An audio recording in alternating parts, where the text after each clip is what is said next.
Next, I would like to speak for a brief period of time what the potential risks and complications are of neck surgery. They are very similar between the two surgeries, whether it's a fusion or an arthroplasty, and they are the following. There's 8 main ones that I always speak to with my patients. Number 1, anytime somebody makes an incision, there's always a risk of bleeding. Now, in my situation, I look at my patient right in the eye and tell them that my average blood loss is about a teaspoon for one of these surgeries. I've never had to give a transfusion in my entire career.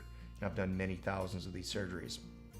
Next, again, anytime someone makes an incision, there's a real risk of an infection. Now, the national average for most neurosurgeons for most of our surgeries is around 2 or 3%. I've been very blessed, and my patients have been, in that I've never had a deep infection on any neck surgery that I've ever done.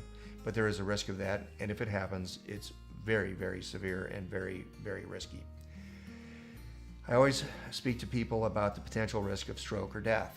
Now, no one's ever died on me, no one's ever had a stroke, but I always mention it because that's a potential anesthetic complication, and this is done under a general endotracheal anesthesia, and things can happen. So before surgery, we evaluate your heart and your lungs with blood work and a history and physical to make sure that your heart and lungs are in good condition. Other risks besides those 4 would include, one would be a voice change. It's not from damage to your vocal cords. Your vocal cords are very high up in your neck, but it's the nerve that goes to the vocal cord on the right side. It comes down from your brain, lives between your trachea and esophagus, goes all the way down in your chest, wraps around the aorta, and comes all the way back up to the vocal cords. That's called the recurrent laryngeal nerve. Very long nerve. And when we do the surgery, we have to move the trachea and esophagus over about 3/4 of an inch, do the surgery, and bring it back. We never see the nerve because it lives between the trachea and esophagus. But on about 1% of people nationally, just doing that surgery, about 1% of people have a permanent voice change because the right vocal cord won't snap shut correctly. So it gives you a hoarse or a sexy voice depending who you're speaking to, but that's a small risk. Next risk is during a fusion would be lack of fusion. For example, what if your bones don't grow together properly? If you're young and healthy and you've never smoked, the fusion rate is very nearly 100%. But if you smoke, elderly, diabetic, osteoporosis, postmenopausal, many other conditions that can cause osteopenia and osteoporosis, your fusion rate diminishes pretty significantly at times.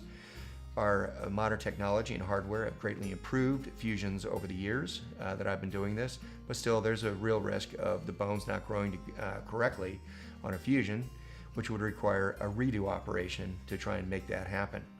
On patients who have these conditions that significantly diminish their ability to grow bone, I will usually take bone marrow out of the sternum, which is usually the last place of high quality cells, and I put those up into the neck when I do the fusion.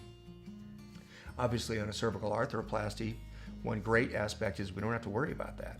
We don't have to worry about any bones growing together at all, so that jumps over that potential complication.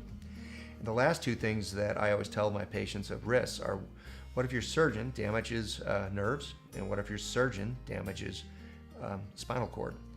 Every level that we operate on will have 2 nerves, one on the left, one on the right. And if they're injured, they can cause permanent pain, numbness, tingling, and weakness in the distribution of that nerve.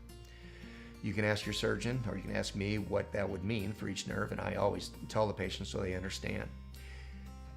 The odds of me damaging a nerve, but I can only speak for me, is extremely, extremely low, significantly less than 1 in several thousand.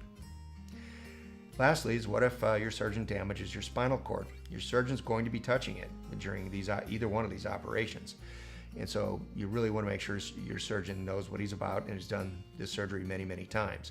If your spinal cord is injured, it's catastrophic.